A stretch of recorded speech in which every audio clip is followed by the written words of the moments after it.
What is the imposter syndrome? How does it show up differently in maybe high-performing, bold, and brilliant team members, maybe compared to the rest of the team? It doesn't just show up in high-performing people, but it doesn't just show up. It often is camouflaged as something else. It is camouflaged as high performance. In fact, if you are a leader, chances are your high performers that you think are not your problem child, and they're not because they are high performers, those folks are struggling with imposter syndrome and you don't even know it. Like, you could probably look back to the rearview mirror, right? That you were struggling with an imposter syndrome, but you did some pretty cool stuff when you're at NASA. Can you share? We were doing an experiment. It was a jet engine test facility, aircraft engine, fighter engines.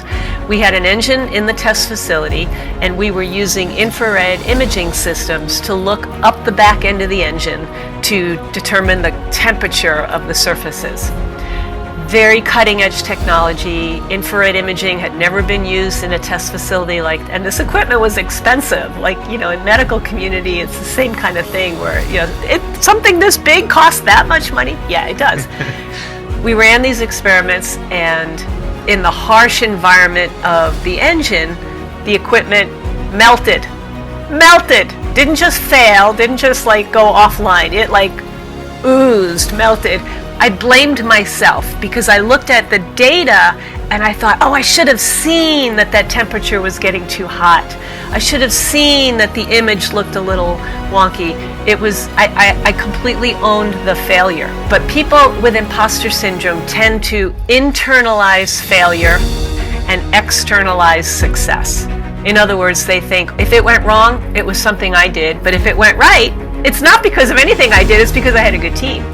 Imposter syndrome is not the end of the road. It is the beginning of a new journey, because on the other side of you battling and recognizing how to minute by minute handle your imposter syndrome, on the other side of that is a person of influence and power and able to see the greatness in you that is just so flippin' obvious to everyone else around you.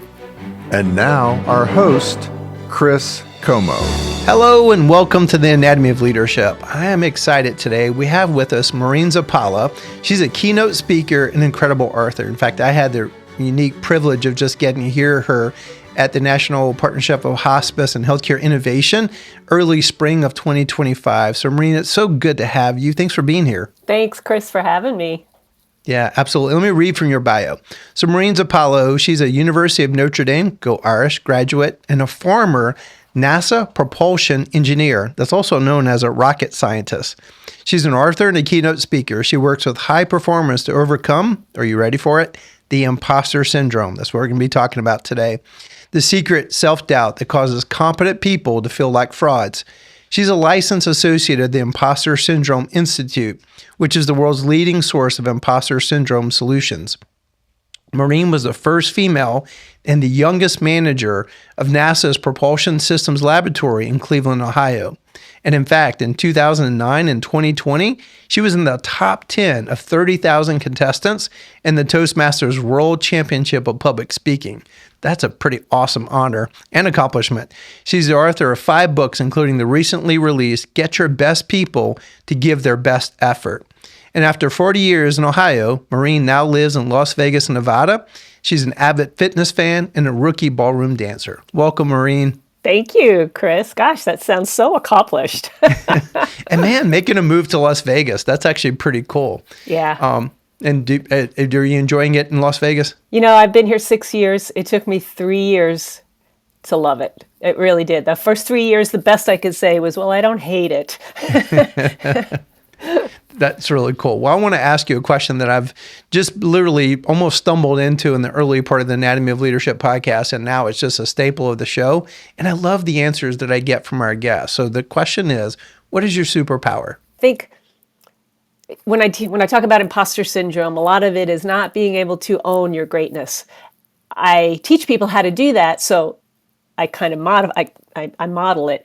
And I think my superpower is that I have this really bizarre, good mix of being very analytical, because I'm an engineer, very left brain, logical, and very creative and emotional and colorful and very picture oriented. So I have this kind of weird combination of both of them, but it works. You're a unicorn, because I that am. left brain, right brain, that normally doesn't come in the same packaging. I mean, just to sit there, I guess, I heard you from the stage originally, and, heard about, and you're an incredible speaker. So for our listeners, you'll get that over the course of but you don't get to see her perform on stage. The very best public speakers are a bit of performers. But what I love about Maureen, and you may know Meredith Elliott Powell, Maureen. She's a really good friend. She was my mentor, my executive coach. We've had her on the podcast. And so she's kind of introduced me to that world of national speaking. And some people are just true performers, but the people that have depth are probably the most potent and powerful. And I just want to give you that compliment, because you have incredible depth. And I've just heard just credible stories of the time you're at NASA. And that's when I thought, okay, I've really got to get to meet her. And then here we are today here on the podcast. So you are a bit of a unicorn having both of those. Thank you. I appreciate that. Well, let's jump in. So the Anatomy of Leadership podcast comes from the concept of my book, The Anatomy of Leadership. Maureen, I'm an accountant. And so, good accountants organize oodles of information and take the complex and make it somewhat understandable. And so I love leadership, and I'm an accountant, so maybe that makes me a bit of a unicorn. And if you Google the word leadership, until the AI, you would actually get 6 billion hits. Now we get an executive AI summary. And 6 billion hits is like this world of just like all these different theories, et cetera. So my offering to the world is, this was the table of contents of what is leadership, hence the Anatomy of Leadership. So the point of the podcast is consistently just trying to put meat on the bone. Like my table of contents maybe was 20 miles wide and maybe 12 inches deep. And so I love bringing people on that literally add depth to leadership. And man, just hearing you talk about the imposter syndrome, this is such... if all leaders are 100% honest, we all struggle with this. I shared with you coming into this meeting. In fact, last night I was like debating, I got Maureen on the show. What do I wear? Should I wear a full suit? And and you know what? I kind of went with like a mid, because I thought, it kind of honors the imposter syndrome. Even the people you think that are the most confident, articulate, if they're totally honest, at every point in life, we all struggle with this. So my first question to you is, what is the imposter syndrome? How does it show up differently in maybe high-performing, bold, and brilliant team members, maybe compared to the rest of the team? Great question. And I'll say this, it doesn't just show up in the high-performing people. You're right, it does show up in everybody, but it doesn't just show up. It often is camouflaged as something else. It is camouflaged as high performance. In fact, if you are a leader, chances are your high performers that you think are not your problem child, and they're not because they are high performers, those folks are struggling with imposter syndrome and you don't even know it. So when I speak about imposter syndrome, which is that irrational self-doubt that affects high performers, it doesn't affect the average and low performers. They're pretty happy just kind of plugging along, doing life, making things happen on their terms. It's the people that are excelling, educating, breaking records, setting the world on fire, becoming known as experts or qualified and competent in their field. Those are the ones that struggle with it. So it hits people in a very personal level. It makes them feel like, oh, I'm not qualified to do this job, or today's the day that everybody will figure out that I'm faking it, so I feel like a fraud. It hits people on a personal level, but it also affects organizations because leaders don't know that their people struggle with it. And people that struggle with it tend to kind of morph into anxiety, overwhelm, exhaustion, fear of stepping up, speaking out, standing out.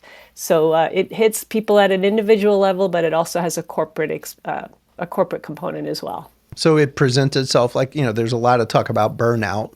And so in many cases, it could be presenting as burnout. Yeah. And our mutual friend, Carol Fisher, so we teach in Teleash University. We have a 1-year leadership certification course. And we use Dr. Lee Thayer. I don't know if Carol ever spoke to you. He was actually Stephen Covey's mentor.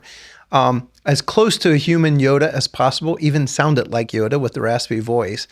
And so we draw from his well of wisdom. And Carol took a quote of his and kind of manufactured it. And she says frequently, are you willing to let go of who you are to become who you could be? And my maybe explanation of what she's poking on is you could have been incredibly successful getting to where you are today and be so miserable because of that imposter syndrome and maybe the headwaters of the imposter syndrome.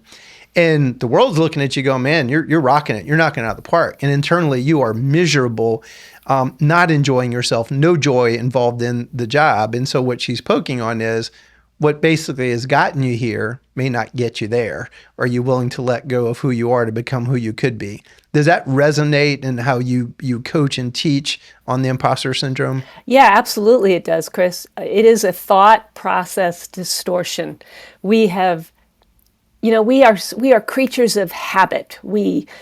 If you were to think through how you get ready in the morning, you almost don't remember it because it's so automatic, because it's so routine and so, muscle memoried. Our thoughts are the same way. When we face a situation, we automatically default to a specific thought pattern.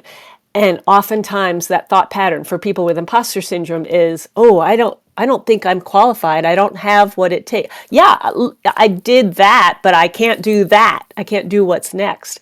So it's not a lack of confidence. It is a limit of confidence because you don't you've just talked yourself into a negative thought pattern.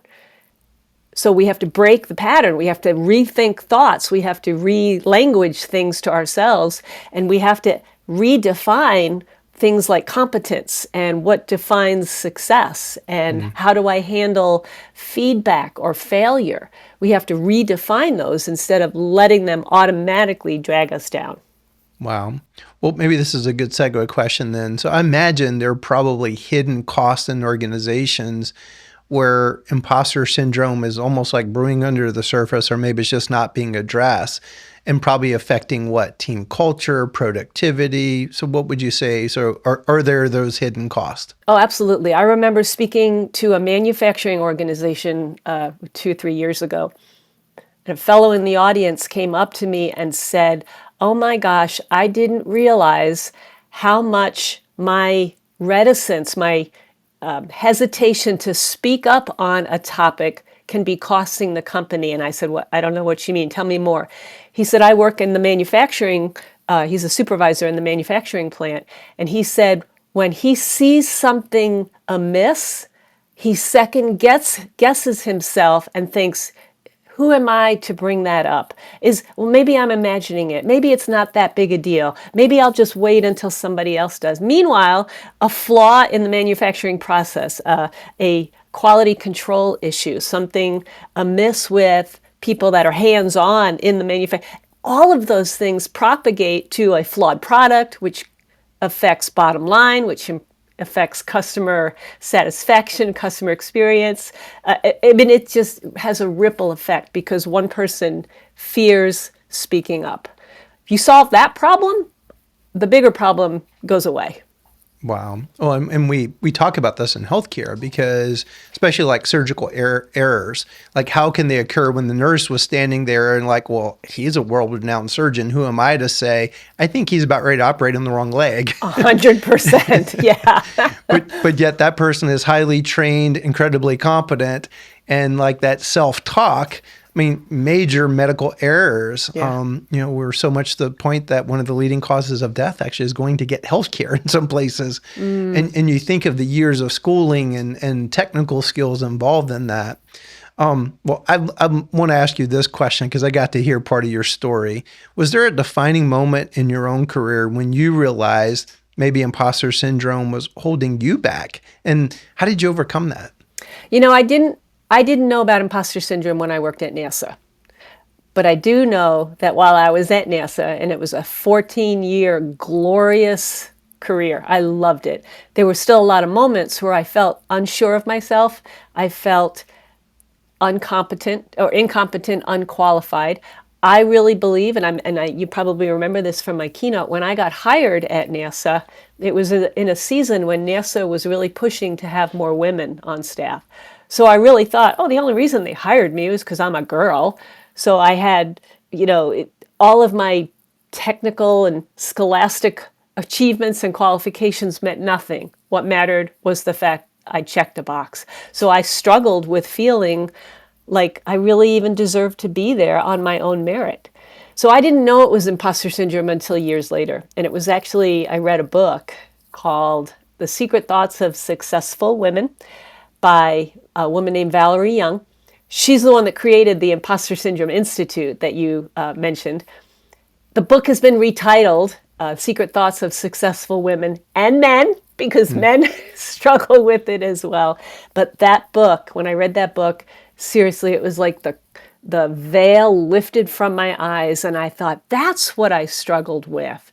So I've made it my lifelong journey, my mission, my passion to learn more about it and teach people and guide people and challenge people and encourage people to think differently about their own competence and abilities. Well, you told so many great stories from this stage. Can you maybe just share a little bit with our listeners of, like, you could probably look back to the rearview mirror, right? That you were struggling with an imposter syndrome, but you did some pretty cool stuff when you're at NASA. Can you share? Yeah, one story that I didn't share, but I share it in I've written 2 books on imposter syndrome. I think I tell the same story in both books. But there was we were doing an experiment. It was a jet engine test facility, aircraft engine, fighter engines. We had an engine in the test facility, and we were using infrared imaging systems to look up the back end of the engine to determine the temperature of the surfaces. Very cutting edge technology. Infrared imaging had never been used in a test facility like this. So we were really and this equipment was expensive. Like, in medical community, it's the same kind of thing where, something this big costs that much money. Yeah, it does. We ran these experiments, and in the harsh environment of the engine, the equipment melted. Didn't just fail, didn't just go offline. It oozed, melted. And I blamed myself because I looked at the data and I thought, I should have seen that temperature was getting too hot. I should have seen that the image looked a little wonky. I completely owned the failure. And here's what's the thing about imposter syndrome, especially there is a gender component to it. But people with imposter syndrome tend to internalize failure and externalize success. In other words, they think, if it went wrong, it was something I did. But if it went right, it's not because of anything I did. It's because I had a good team. So anyway, this equipment failed, melted. I was horrified. We had to go buy more equipment, which was a huge amount of money, put it back in, set up some other safety parameters to prevent it from happening again. And so we started running the test again. And I was so on alert that I said, what? We have to stop the test right now, shut everything down, turn off the engine. I want to go in and make sure that equipment is still healthy. Even though there was no evidence to suggest that there was anything wrong, I still felt like I had to second guess what we did. And of course, we shut everything down, turned the engine off, went in, equipment was fine. It was about a 3-hour delay in the project. We went back up online, went on with the test, and everything was fine. So I tell that story because I didn't trust my instinct. I didn't trust my team. I didn't trust the ability to correct a problem. There was no way we could have foreseen that this was going to happen. It's just the nature of doing research. Stuff happens. Things fail. Equipment melts when you put it at the tail end of a jet engine, with flame coming out. So we just tend to put so much pressure on ourselves to know everything, to do everything perfectly, to have no flaws, to be the one with all the answers. And it's just far too much pressure to put on ourselves because nobody can do it perfectly. I wonder, Maureen, just listening to you, you're such a good storyteller, by the way. Again, you're a bit of a unicorn to have that engineering mindset. Did you use that looking back? Because I find sometimes maybe what helps become what I would say more authentic, like that own personal struggle about the imposter syndrome, is being smartly transparent. And sometimes that's doing that via storytelling, sometimes owning up to the screw up. When you look back, did you do that throughout your career at NASA, like naturally telling those stories over and over again? No, because I didn't develop my communication and storytelling skills until much later. In fact, when I was at NASA and I was promoted into a management position, I was promoted to the facility manager, which is essentially like a plant manager of the propulsion systems lab, the whole jet engine test facility. Pretty significant promotion. I had to make a lot of presentations, and my boss would tell me all the time, Maureen, you're terrible. That's amazing to say that now. Well, he was right. I was terrible because I didn't understand some of the things that you talk about, how to take facts and turn it into a narrative, to turn it into story. We absorb things with story. I didn't know about how to make a connection with the people who were, looking at me and listening to me. I didn't know how to use visual tools like flowcharts and PowerPoint and videos to enhance the story instead of become the crutch for me to tell the story. So all of those techniques, all of those skills, I actually learned after I left NASA. I am still part of Toastmasters, which teaches people how to communicate well.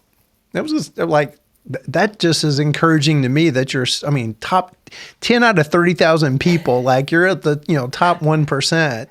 And then to say what you just said is just strangely encouraging and, just encouraging. Like if someone could get to the top like you, and then yet you could be that transparent about your past experience, I think that just gives a lot of people hope to go, well, you know what, then if Maureen is at that level now, surely I could get a little bit better, but yet that voice in my head might be telling me, I am awful. I will always be awful.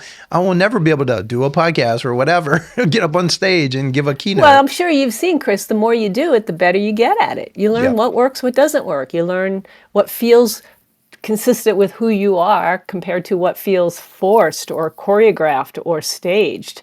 And listeners and audience members, they know, they feel that. They feel when you're being inauthentic. That is incredibly well said. And again, coming from you, that just is so encouraging. So from your experience, what are some of the most common leadership mistakes that just unintentionally maybe fuel that imposter syndrome where they maybe spiral in some cases?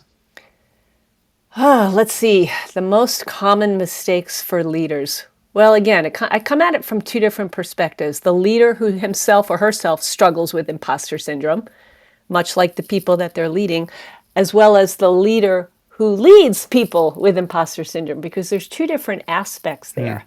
The person with imposter syndrome, the first mistake that they could be making is assuming that it's a character flaw, or on the flip side, that it is their superpower. It is neither. It is not something that means that you are flawed, nor does it mean something that you need in order to achieve. There is a narrative out there that says imposter syndrome is your superpower, so you need to embrace it, and it means that you're on the path of success. No, it accompanies you on the path, but it's not necessary to put you on the path. It is something that needs to be addressed because it truly does hold you back from your greatest potential, your greatest achievements, your peace, your dignity. It shortchanges you from so many different things. But I think another mistake that people make is to think that it is a once and done, that, I'm just going to talk myself out of it, and that's the end of imposter syndrome. No, imposter syndrome does kind of creep in every time something changes or there's some big transition. A new job, a new boss, a new assignment. It could even be that today's Friday and yesterday was Thursday. It could be that it's a different day.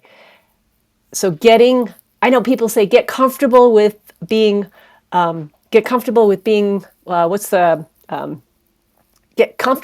uncomfortable, I guess the best way to say it. I say get familiar with being uncomfortable. Because if you say get comfortable with it, you're kind of resigning yourself to being miserable. But to say I'm familiar with it makes you think, oh, I've been here before, I know how to get through it. Big difference.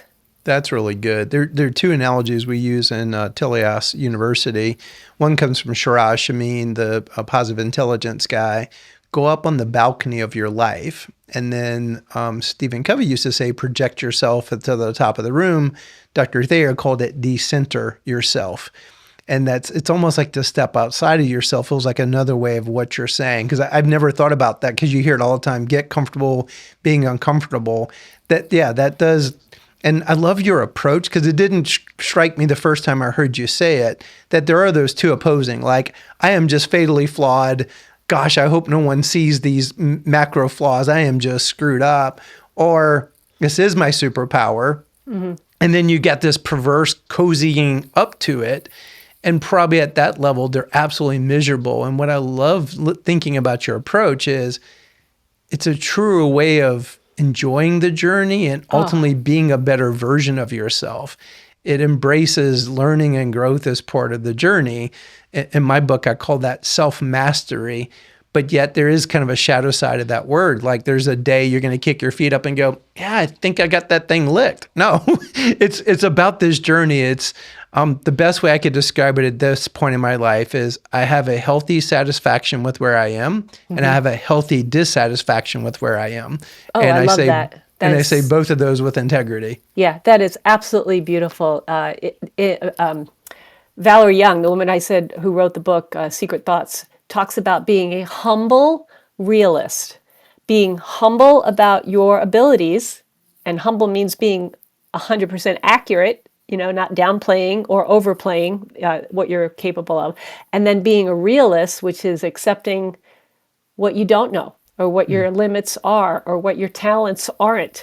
And there's no shame in any of that. I say that I'm a beginner ballroom dancer. I think I'm going to be a beginner ballroom dancer for the rest of my life, because I haven't been dancing since I was 5. Did you, and I actually wanted to circle back to that, and when I was reading your bio, did you do that to stretch yourself? Like, what's the backstory on the ballroom dancing thing? Okay, 100% transparency. I did it to impress a hot guy, because he was a dancer. That's cool. And I love the he transparency. He floated away, but I love the dancing, so I stuck with it. That's cool. And I think there's a fitting metaphor, because, again, this to me is like a good segue to what you just said. Like, great leadership is about improvisation. In some aspects of it's like a dance, and it's not exactly choreographed on a day-to-day basis. And maybe the best dancers, right? There is kind of there's a step to step, but then the best ones they've got the basics. It's almost like jazz in the form of dance, a lot of impromptu, right? A lot of feeling it and doing it. Does that kind of resonate? Oh, absolutely, 100%. Well, maybe this is a good kind of segue. So what strategy? So I think we've done a good job of defining it. Let's get to kind of maybe the, I hate to say solution, because we live in the drive through, give me the pill, give me the silver bullet. My guess is you're going to say it ain't that. But what are some practical strategies that they could use to help just start to silence that inner critic and maybe start living better into their more authentic self? Sure. I teach 5 strategies, actually. The first one is to recognize what it is, understand the symptoms. And there's probably, 10, 11 symptoms, or also called coping mechanisms, that qualify imposter syndrome. Things like over-preparing or procrastinating, and sometimes at the same time. Things like being afraid of failure, and not just like, oh, I just don't know if this is going to work out, but being so terrified of failure that you catastrophize ridiculously, almost improbable endings, and you think, well, if that's going to happen, I'm not even going to try. Things like fear of or disdain of success. I remember when I got promoted into the facility manager position, one of my biggest concern was, what will they think? What will my coworkers think of me? I'll be a level above them. Will they still like me? And will the crew respect me? Because I was the youngest and the first woman to have the position. So we disdain success. We wonder, how is it going to change us? And if it's going to change me too much, I don't know if I deserve that. So there are a lot of symptoms. So to understand the symptoms, that would be the first strategy. And when you understand them, and you recognize then how pervasive it is, there is an awful lot of, wow, you're right. And you look around and you think, wow, I'm not the only one that feels like this. There is so much release in the grip that imposter syndrome can have on you. So that would be the first strategy. The second strategy then is truly to change your thinking process. And it's a strategic, sequential, disciplined, intentional rethinking the thoughts that got you there. I mentioned earlier that we're on autopilot so often with our thoughts. We need to arrest the autopilot and take control. We need to take control of that throttle and that steering wheel and say, oh no, okay, I'm in a symptom. That's why it's important to know a symptom, because you have to recognize when you're in the grip of one of the symptoms. And then you think to yourself, I'm going to think differently about this.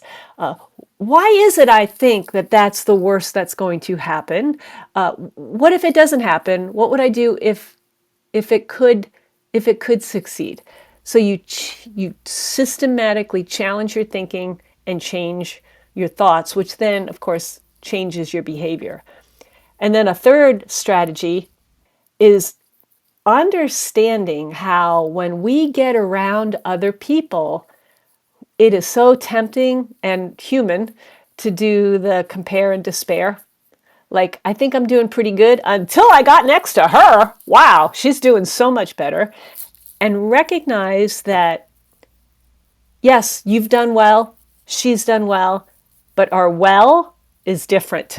And we have different skills, abilities, experiences, histories, perspective, priorities, and nobody's well. And if you remember, I referred to the dot. Within your dot is your circle of influence. Everybody's experience is just different. Nobody's is better or worse. And truly owning that and being proud of it, lifting your head up and shoulders back and being excited about that. That is so key and critical, and not allowing somebody else's experience to diminish you in any way, because that is so unhealthy. So those are the three main strategies I teach. There's also a deeply spiritual element to this, a transcendental element, because it's born out of shame. And shame is a deep issue. It's very human. It's very intimate. So overcoming imposter syndrome will be very intimate and transcendental, and you cannot shortchange that. And then my fifth strategy, it's about truly having a vision for your life, understanding what rocks you out of bed in the morning, what keeps your soul on fire, and understanding where your identity comes from. And those last two are very closely related because they're deeply transcendental and spiritual and intimate.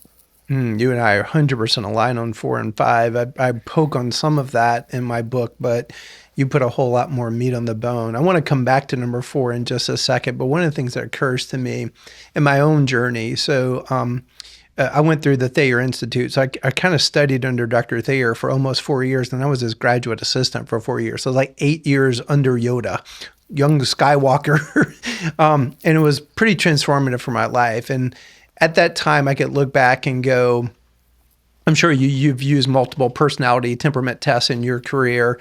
So the one that we use is called Management by Strengths as Colors. It goes back to Hippocrates. So my natural temperament is that very outgoing, what's called sanguine. Challenge of sanguines is you want to be liked. And so I cannot make some of the tough decisions because that core, like that imposter inside is, well, you'd make this tough decision, they're not going to like you. Yeah. So during my time with Dr. Thayer, I started to develop that muscle, but that muscle being performed was kind of icky. In fact, one of the team members I work with now, we were working together at the time. She left and was a CEO on her own, and now we get to work together. And I always had that feeling of, I lost her during that time is because it was not authentic. It was just kind of coming across as a jerk. And so having that fire for people's cause and purpose, but making it necessary that none of us are defaulting ourselves, I'm very much still a work in progress, but I could look back in that time and go, man, I didn't do that good at all.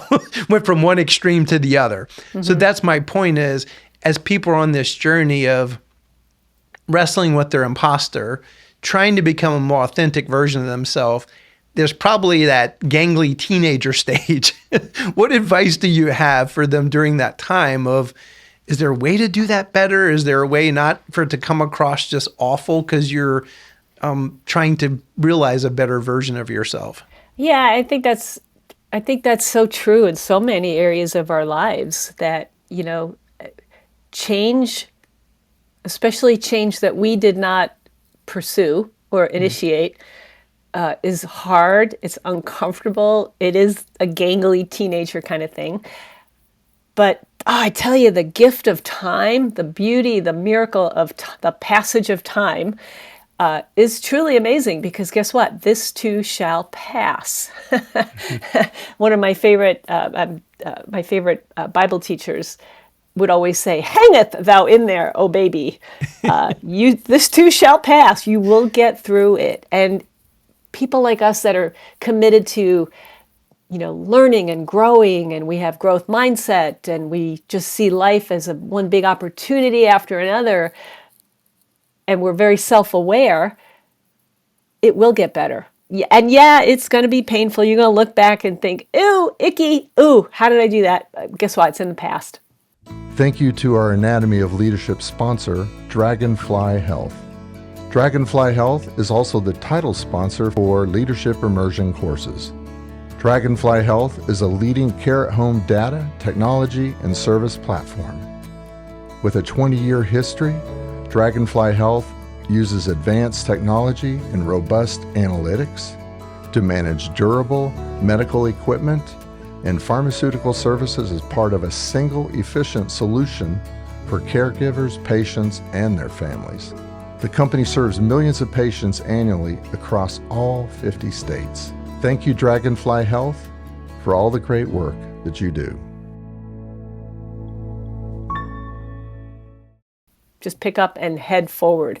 And one of the things, too, that I should have mentioned earlier regarding, the skills and abilities that we have, and it kind of aligns with what you're saying.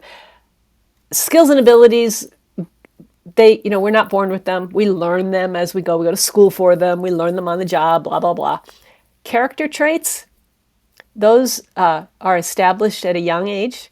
They develop, they morph, they get fine-tuned. We figure out who we truly are in terms of, are we optimistic? Are we playful? Are we curious? Are we hardworking? Those character qualities are the steady throughput through our lives. So when you can look back and think, "Oh, I was a jerk," well, maybe it was just part of you kind of morphing those character qualities to be a better person. So instead of looking back with disdain, you say, "Okay, that was a learning experience. Look ahead with anticipation." I love that. That's beautifully cleaned up. Can you, and this may be a question to give people hope, can you think of a story of just a leader or team that you could look at them and, they went on that journey, addressed the imposter, became a better version of themselves, and just any story that would give people hope that, there are a lot of people have done this, and it's a good thing. When I was at NASA, the last boss that I had while I was there, his name was John Schaefer. Best boss ever, and a dear friend, well respected, quick on his feet, brilliant, well respected, and I always held him up as the the pinnacle of a great leader. And he was. He led us well. We loved him. We were fiercely loyal to. He would give our team. There were 7 of us on the team. He would give us work until our eyes rolled, and we did it for him because we loved him. He had this uncanny way of just creating this rabid culture of loyalty. Fast forward, I left NASA. Fast forward, 10, 15 years. And I was always invited back to my team's Christmas party every year. So I came back to a Christmas party. He was at one of these parties. And by this time, I had become a speaker and was developing all of my content over imposter syndrome. So I was like all yatty chatty about it. And I said, "John," "oh my gosh, you were the best boss I ever had. You taught me so much about leadership." And he said, "I had no idea what I was doing." Wow. And I was shocked. Now, He said, I just kind of felt like I was winging it. I especially didn't know how to handle. I was the first woman that he'd ever. I think I was. I think he said, "Oh, I was the first woman in that position." So in the leadership roles, I was the first woman that he had management authority over. And I'm a girly girl woman. I was like showing up with my fake fingernails and streaked hair. Very ladylike. He wasn't sure how to handle all that. And that's not a flaw. But when he said all that, I realized, now I'm going to answer your question. Your question is, how did people change? My answer is, we don't always know when they change because we don't even know that they struggled with it. So their journey, for the most part, is very unseen to us, but it still is very real to them. He was a great leader in spite of the fact that he felt like he wasn't. When I wish I could go back and talk. We've lost touch because I live in Las Vegas now and he's still back in Cleveland. I wish I could go back and explore more of that with him. Like, where have you come since then? I know he's retired by now. But my point is, we don't always see the progress that people make because on the surface, we still see great performers. What we don't see now is their internal peace that they experience. I love it you took to that because that's what occurs to me. The first off, you're just such a treasure and the work you're doing is so important. There's a lot of ladies in our network who are like, you've got to have Maureen in the podcast. You've got to do it because I think you're shining the light on, it's almost like this icky thing that they don't know that everybody is struggling with it and bringing it to the light. So just kudos, because I think that in itself is huge because that performer on stage may look brilliant, but you just don't know inside they're miserable. And we may not even be seeing a more brilliant version of them because that inner turmoil. Yeah. Yeah. And I tell you, that inner turmoil is so destructive. You know that from being in the medical field, how, what you don't see is so important. Addressing that with clients and patients and employees, because that, I'm a Bible girl. The Bible says from the heart comes the wellspring of life. So what you feel, what you think, what you believe affects how you act, how you think, how you accomplish. And if there's no peace there, that's tough for everybody. Well, you'll love this, Maureen. Dr. Thayer's kind of magnum opus book was Leadership, ... thinking, being, doing. As we think, so we are. As we are, so we will do. So it's another way of saying exactly what you just said. Yeah, and so I want to go back to your fourth step or stage.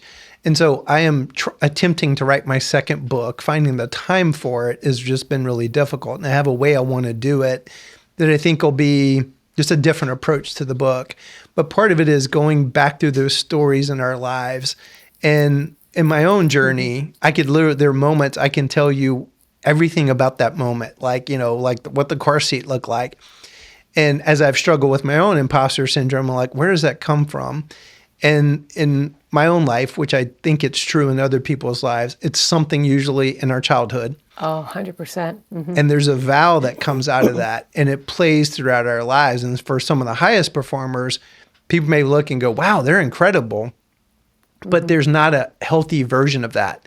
And there's a better version of ourselves. And so going back to the headwaters and revisiting that circumstance, for some people, they might need a true licensed therapist, someone to walk alongside with them. Personally, it's been my faith practice that's helped me. And I have reinterpreted that story and I've rewritten the meaning of that story. And that's now helping me think differently and show up differently. Not perfectly. I'm very much a work in progress. But my guess is that's what you're poking on with the fourth stage, but you may say it totally different. Well, no, they're all so interrelated. There's so many layers to it. But something that you said that is so true, we are a product of our upbringing, right? A lot of imposter syndrome does come out of our childhood, how our parents raised us. We were raised by parents that were trying to do the best, for the most part. They were trying to do the very best that they could. I'm a parent. I did the best I could. I think my kids will still be in therapy in 10 years, because I wasn't all that perfect. But I say that because there are legitimate reasons, legitimate contributions to us feeling like an imposter. Some of it is our childhood. People that, like me, I was raised by parents that expected perfection. And so I identified my worth as how good my grades were. And I remember the first time I got a C, I got it in biology in high school. So it was my sophomore year in high school before I got my first C. I thought, I can't even go home. My parents will kill me. I'm just going to run away. And then I thought, well, I have to go home to pack the suitcase in order to run away. I might as well just go home and deal with it, right? So, I was raised to be perfect. But then on the flip side, sometimes and we see a lot of it in a lot of the generation today, children that are raised that simply the mere act of breathing is cause for celebration.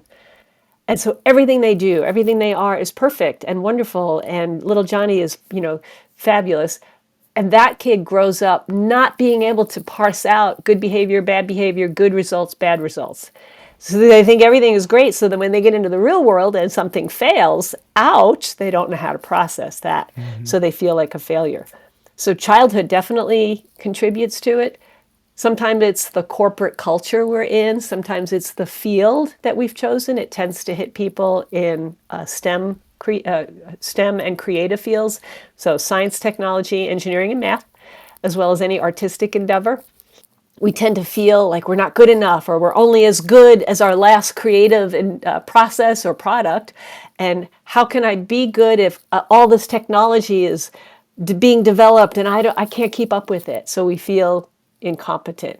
It hits people in management. The higher up you go in an organization, the more you feel it, because now more eyeballs are on you and relying on you, and there are fewer ears for you to bounce ideas off of. So you feel very isolated. It tends to hit entrepreneurs who are, for the most part, pretty isolated, unless they find a community where they can bounce ideas off of and kind of get camaraderie and companionship.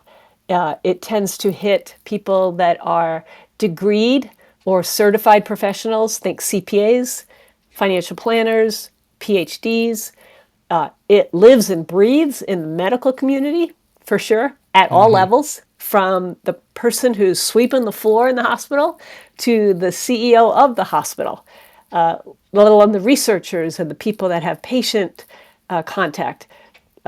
It hits people that are in the educational world, all the way up and down, students all the way up through PhD students and administrators and staff. It's pervasive. So there's a lot of legitimate reasons to make you feel like an imposter. The point is, my point is, you don't have to stay there. It's a yeah. It's not a yeah and, it's a yeah but. Wow. I love that you've said you're a Bible girl a couple of times. I love that. There's actually a couple of things I was thinking of. I was listening to the other day. First off, it goes back to the very beginning of the Bible, like the fig leaf. Like the fig leaf is perfect. They were found out, so they hid. Yeah. So there's some interesting corollaries just listening to you. And this morning, I was just putting some music on, trying to prepare for podcast today, and lots of work to do. And it was on kind of a loop on Spotify, and it was a Mercy Me song about Dear Younger Me. Are you familiar with that song? Oh, yeah. There's a lyric in that song that just caught me this morning, and it said, Dear younger me, you are not meant to carry this beyond the cross. And like the story of redemption is important. Like, whatever your faith belief is, there's some level of redemption that each of us could benefit from. And again, that song just jumped out this morning, and just listening to you, I could see the corollaries of some really good kind of Bible meanings there. Yeah, being a person of faith, I believe everything happens for a reason. And the reason may not have anything to do with me. I have to kind of get out of this self-centered, egocentric mode of like, oh, why me? Instead of what's the bigger purpose here? And it kind of comes down to one of the other strategies about being so rock solid convinced of what rocks you out of bed in the morning. What's your purpose? What's your vision? What's your mission? If it's just simply to satisfy yourself, you're going to come up short, because we're fickle and we're just not able to fill those deep voids in our heart. It has to come from something outside of yourself. A higher power, a higher purpose, whatever you call it. It has to be something outside of yourself. Good employers know that health benefits can make or break your business. But while employers are looking out for their employees' best interest, who is looking out for theirs? Sona Benefits is an independent pharmacy benefit manager who partners with employers to optimize their pharmacy benefits while supporting their business goals. But by offering no-spread pricing, contract guaranteed rebates, and the Sona Max program, clients are regularly able to save 20% to 35% off their total drug spend. The result? Pharmacy benefits that improve employees' well-being and employers' bottom line. That's beautiful. Cause and purpose. I'm 100% with you. Well, Maureen, why don't you land the plane? What final thoughts? This has been amazing. You are a treasure. I love that you're doing this work. Thank you. There's so many, I know there's so many people that are going to be so thankful for us doing this podcast together. But what final thoughts do you have? My final thought is, again, hangeth thou in there, oh baby. Imposter syndrome is not the end of the road. It is the beginning of a new journey, because on the other side of you battling and recognizing how to minute by minute handle your imposter syndrome, on the other side of that is a person of influence and power and appropriate pride, not the sinful pride, like ain't I all that, but I'm proud of what I did.